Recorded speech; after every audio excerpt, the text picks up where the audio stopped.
It started with a missing person. A woman named Bernice Worden vanished from her hardware store in Plainfield, Wisconsin on November 16, 1957. The last sales slip left behind had just one name, Ed Gein. To most people, Ed was just that weird. Soft-spoken handyman, polite, helpful, strange but not dangerous. But when police knocked on his door and stepped into his farmhouse, they weren't prepared. No one could have been. What they found wasn't just a crime scene. It was a descent into the darkest depths of human depravity. What lay behind those walls would shock the nation and leave even hardened officers sick to their stomachs. The house was in utter decay. Rotting garbage, molded dishes, stacked newspapers, animal bones. But that wasn't what made them freeze in place. Hanging from the rafters in the shed was the body of Bernice Worden, mutilated, gutted like a deer, and strung up by her heels. Her head had been removed. The officers backed out and called for backup, but the horror had only begun. Inside the house, things grew worse. Human remains were scattered like common objects. A bowl made from a human skull. Chairs upholstered with human skin. A lampshade made from a flayed human face. Fingernails in a box. A belt crafted from severed nipples. Masks made from women's faces were nailed to the walls like grotesque hunting trophies. One officer reportedly ran out of the house to vomit in the snow. This wasn't just murder. This was beyond sanity. Police soon realized these weren't all murder victims. Many of the parts had come from graves, bodies Ed had dug up from local cemeteries, stolen in the dead of night. But a few, like Bernice, Worden and another woman named Mary Hogan had been murdered. Ed confessed calmly as if he was talking about fixing a tractor. He admitted to robbing graves, wearing skin suits, and creating a woman suit so he could literally become his mother. He believed that if he dressed like her, walked like her, he could somehow bring her back. His obsession had taken over everything. Psychiatrists later diagnosed him as schizophrenic and profoundly disturbed, suffering from deep psychosis shaped by his isolation and his twisted attachment to his mother. He wasn't motivated by lust or greed or even hatred. He was trying to resurrect someone who had dominated every second of his life. To him, murder was just a means to an emotional end. It was a way to escape the loneliness, to keep her with him, forever. The media exploded. Headlines screamed words like House of Horrors and Butcher of Plainfield. People couldn't believe it was real. The idea that someone so seemingly harmless had been building furniture out of human flesh stunned the country.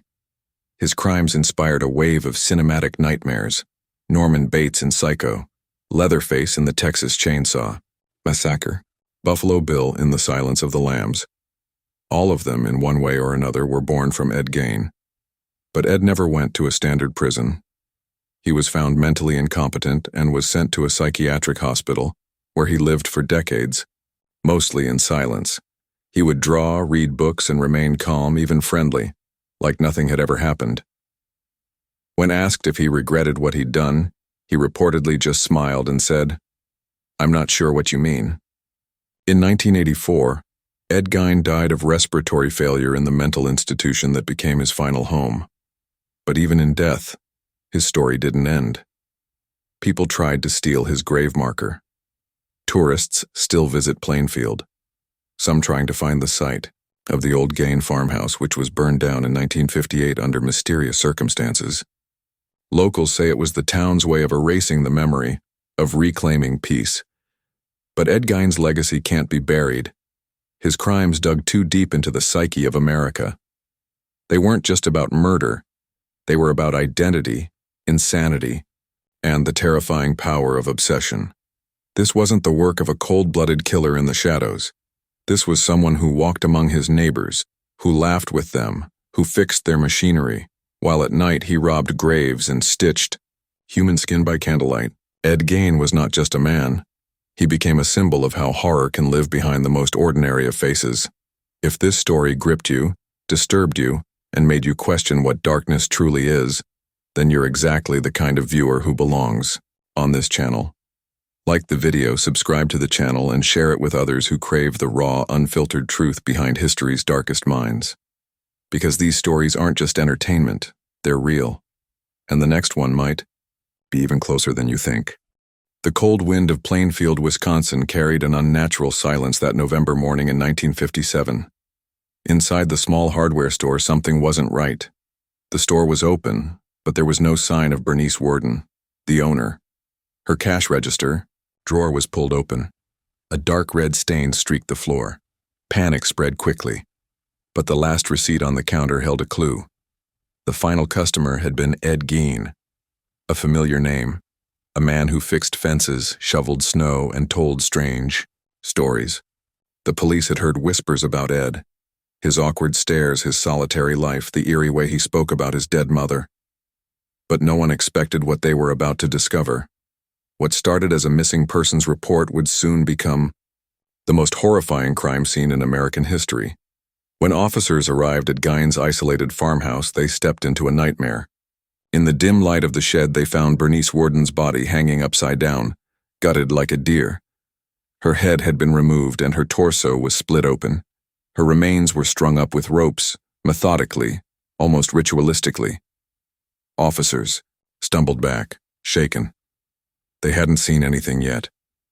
They stepped inside the main house and entered a realm where the line between life and death, sanity and madness, had completely vanished. The house reeked of decay, garbage everywhere, spoiled food, dirt, filth, but it was what lay among the debris that stunned even the most experienced detectives.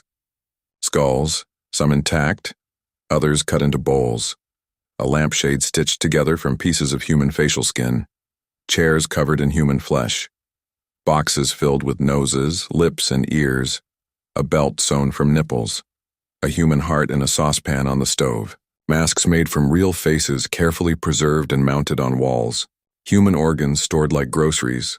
Ed Gein hadn't just killed. He collected, preserved, displayed. This was not a man hiding evidence. This was someone who lived among the dead.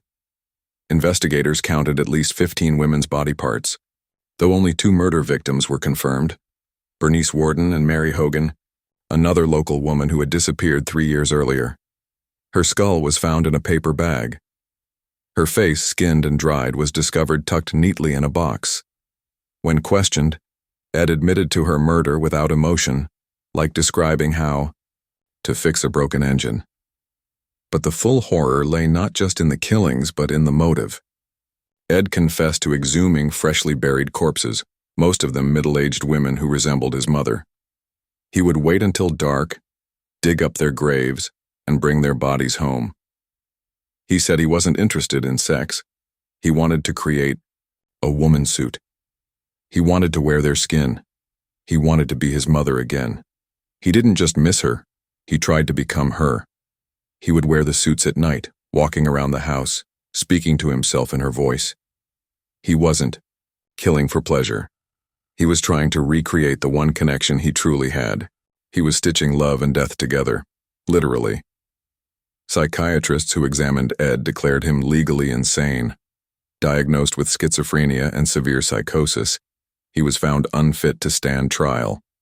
He was sent to a mental institution where he would live for the rest of his life, drawing, reading, and spending days in eerie calm. He didn't scream. He didn't protest. He never showed remorse. When asked if he regretted what he had done, he reportedly shrugged and said, "Not particularly." To him it was normal. It was necessary. Outside those hospital walls, the world was reeling. The press dubbed his home the House of Horrors. His story hit the headlines like a bomb. Journalists flooded Plainfield. Locals refused to talk. Some couldn't even leave their houses. The sheer grotesqueness of Gein's crimes haunted the national psyche. It wasn't just murder. It was desecration, transformation, obsession, and madness woven into flesh. Hollywood took notice. Ed Gein's story became the twisted inspiration behind Norman Bates in Psycho, Leatherface in the Texas Chainsaw Massacre, and Buffalo Bill in The Silence of the Lambs. Each of those villains, in some form, carried pieces of Ed's legacy. He didn't just shock the world, he changed the face